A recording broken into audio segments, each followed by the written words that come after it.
Here's the next to the last subject, communication. How to affect other people with words. I've got just a little four-point program here for you to consider. The whole expanded version now, 3 days, right? 3 days of all this is in that package that you're taking home. So this is called an abbreviated version of all the rest, this 1 day, video day. 4 steps to good communication. Here's number 1, first of all, words can work miracles. That's why communication is so important. Words can work miracles. Words are powerful. Words are almost godlike. In fact, ancient script says the Word was God. God was the Word. Wow, words and God. I said to my Israeli audience last year, in the beginning, the story of creation is unique. It says, in the beginning, Jehovah God spoke and said what? Got some students here, I'm sure. In the beginning, Jehovah God spoke and said what? Let there be light. And what? There was light. Wow! Wow! It looks like words create light. Is that possible? I'm telling you it's possible. Humans can get pretty close. What if somebody can't possibly see how they could do well, how they could become successful, how they could transform their lives and their health, their future, and their finances, spiritually and every other way?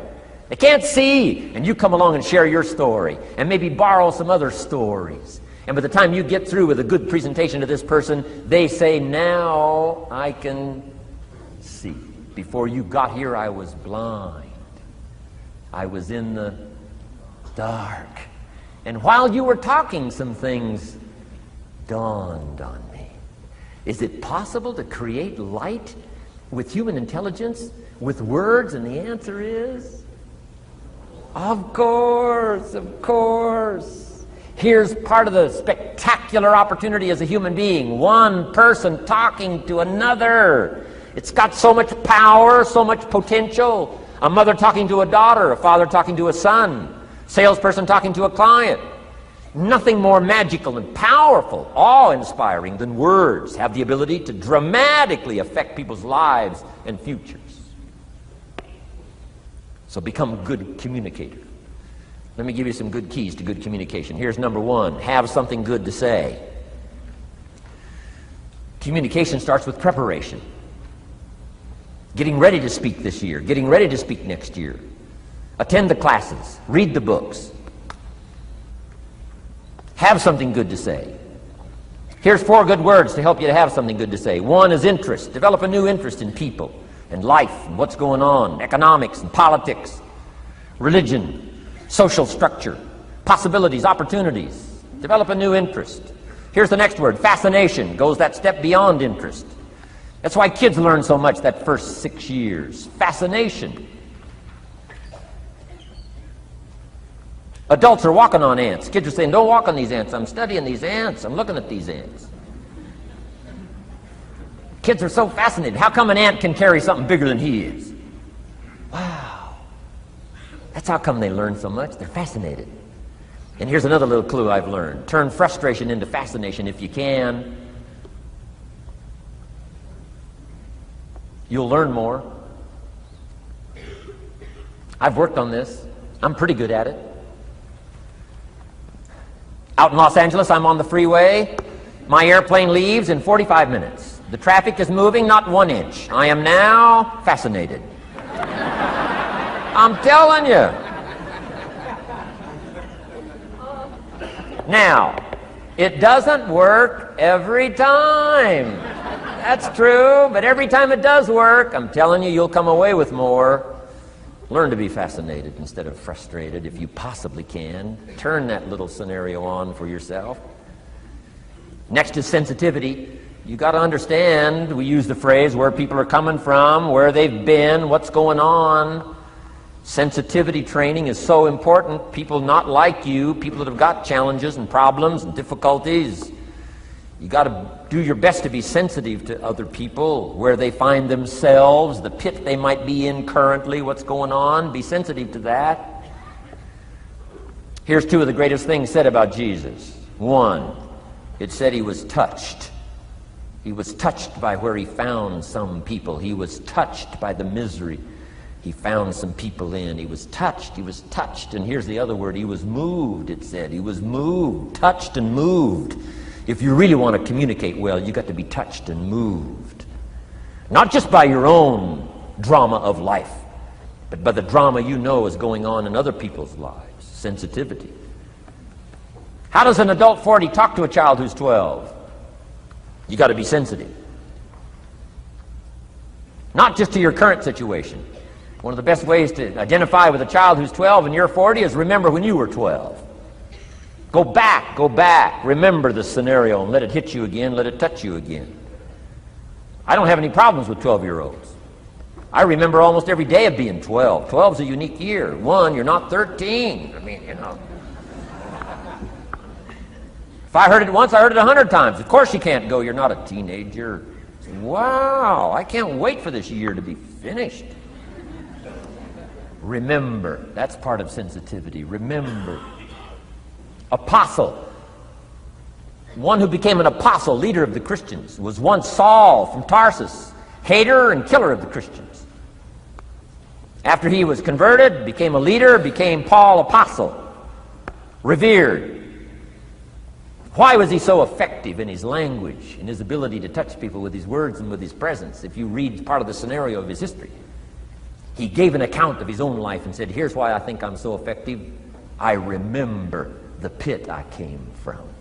Sure, they call me apostle, but I used to kill these Christians, and I never forget that.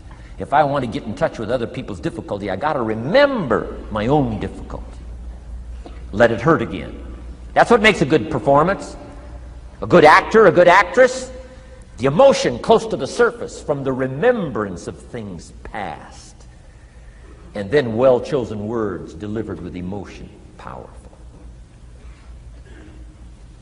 The last word is knowledge. You just got to go through exercises like this. Take the notes. Work hard. Roll up your sleeves. Go to work.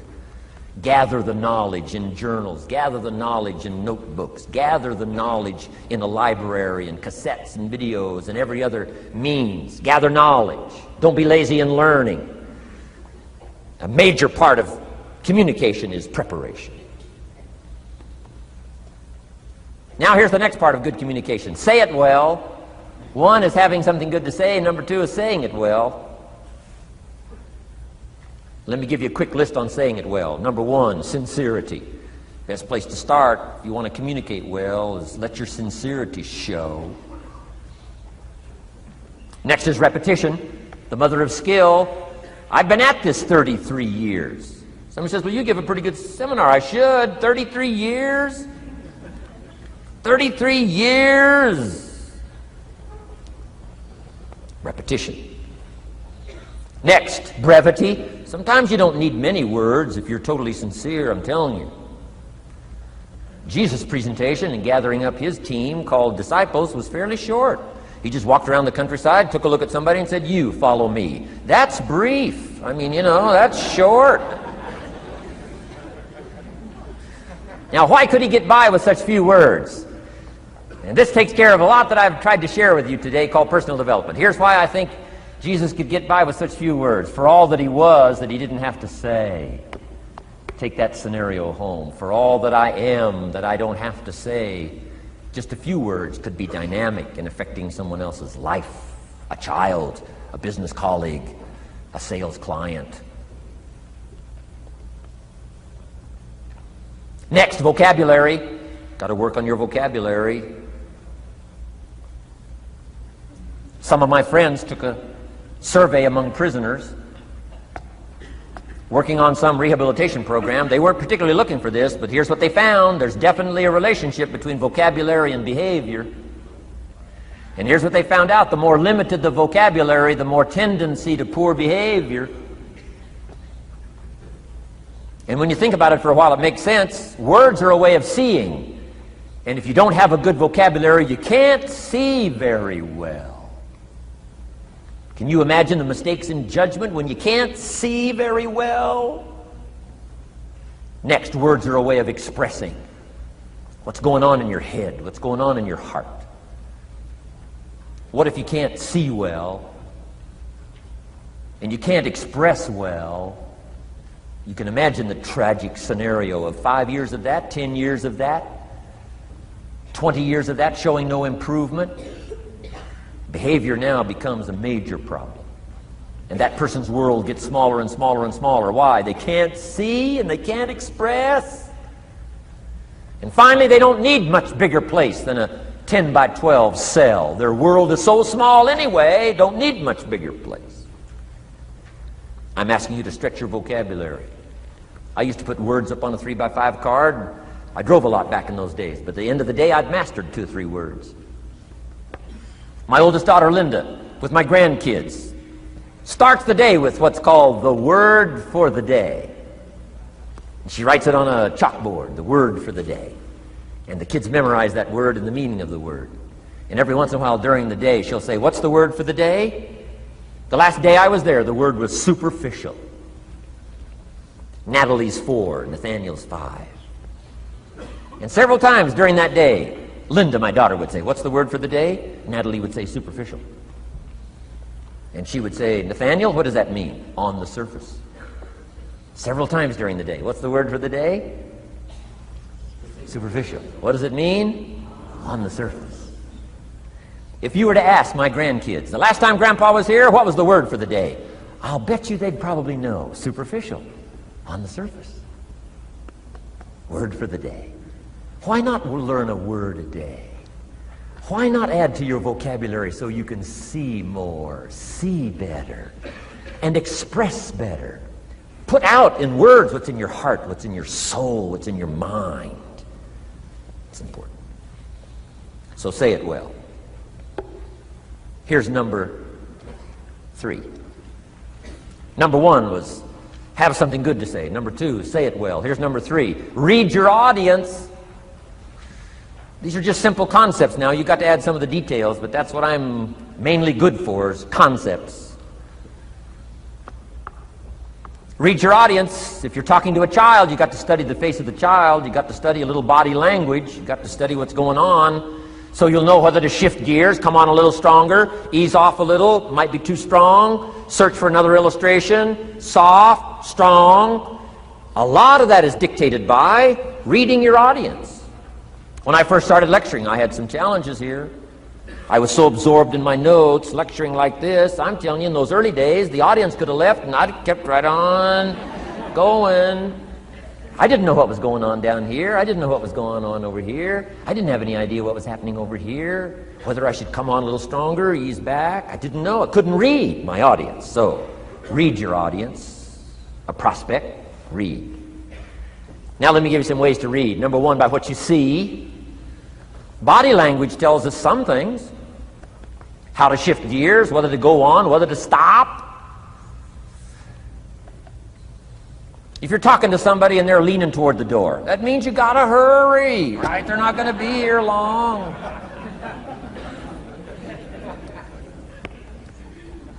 Body language.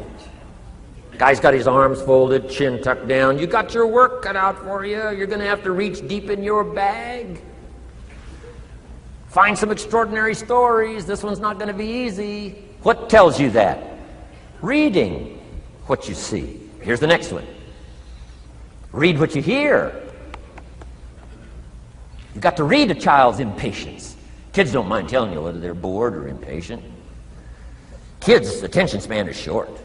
Doesn't last long. You've got to get it said. You start talking to a child, 30 seconds they say, "How long is this going to take?" Whoa. Read. Listen. Listen for the response. Now you'll know whether to shift gears, change your language, find a new illustration, soften, stronger. Read your audience. Read what you see, read what you hear. And here's one of the most important. Read what you feel.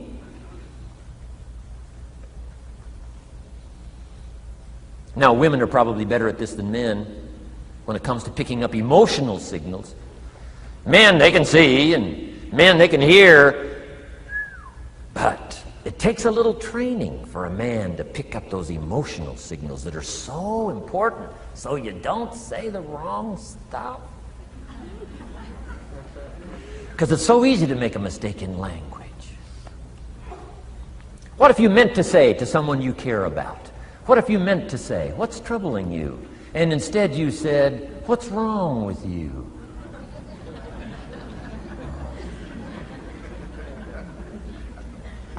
Communication. So read the emotional signals. If we could learn from the women on this emotion. Women have this uncanny antenna picking up this stuff. Woman says, doesn't feel right. I mean, what does that mean? It doesn't feel right. It doesn't feel right. Whoa. Women have got it though. Seems to be built in. Especially danger.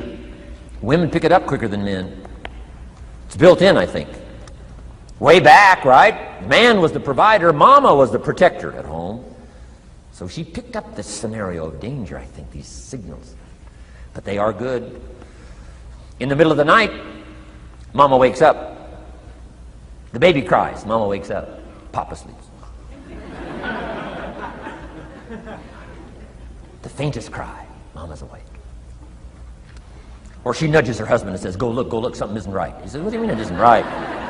She says, no, go look. He said, hey, everything's okay. She says, go look. He says, okay. And he gets out of bed, goes downstairs. The front door is open. How did she know that? We don't know. I mean, she just knows. She just knows. But I'm telling you, it's so valuable in communication to be able to pick up the emotional signals as well as what you see and as well as what you hear. It's so important. But women are good. Ancient scenario says this: there are shepherds and there are sheep and there are wolves. What a good life scenario. But it doesn't stop there. This ancient scenario says also, some wolves are so clever, they've learned to dress up like sheep. Now you got to have a woman. Got to have a woman. Man says, looks like a sheep, talks like a sheep. Woman says, ain't no sheep. Take my word for it. They know.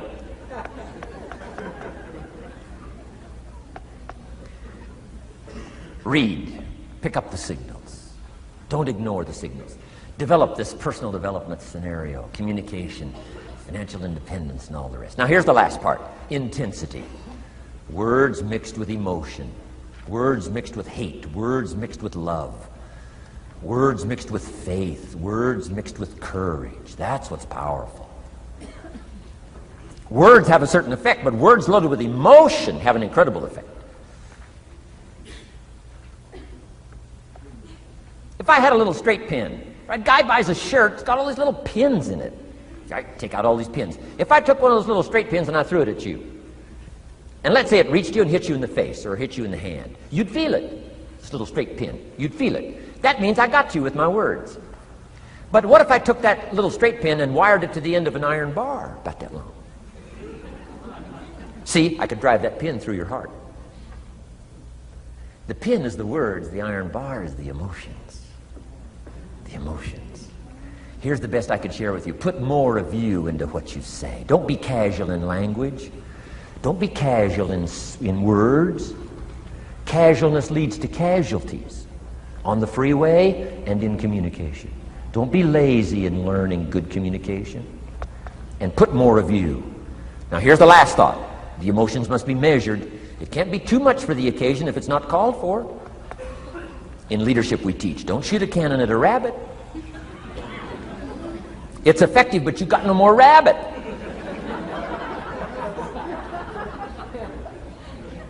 So here's some of the most powerful scenario in communication. Here it is. Well-chosen words mixed with measured emotion. The basis of affecting people with good communication. Well-chosen words mixed with measured emotion. And one last point on communication. The more you care, the stronger you can be. The more you care as a mother, the stronger you can be with your children. The more you care as a father, the stronger you can be. The more you care as a leader, the stronger you can be. in helping to solve problems, getting on somebody's case, the more you care. But you gotta care. I don't mind a minister consigning my soul to hellfire for my sinful ways. I don't mind that. If he believes it, I don't mind him consigning my soul to hellfire for my sinful ways, as long as he does it with tears and not with joy. If you're going to preach a message on hellfire and consign people to hellfire, you got to cry and sob your way through a sermon on hellfire. We would all dismiss as a performance a dry-eyed sermon on hellfire. You can't legitimately preach hellfire unless your heart breaks. Otherwise, it's a performance. Otherwise, we could all dismiss it. Why? The heart's not there. There are some conversations that don't make sense unless they're accompanied by tears. It doesn't mean anything unless it's accompanied by a broken heart. Learn measured emotions. Remember, draw from well-chosen words, expanded vocabulary. Be interested and fascinated. Pull all this together. I'm telling you, your ability to touch other people will grow day by day, week by week, month by month, year by year.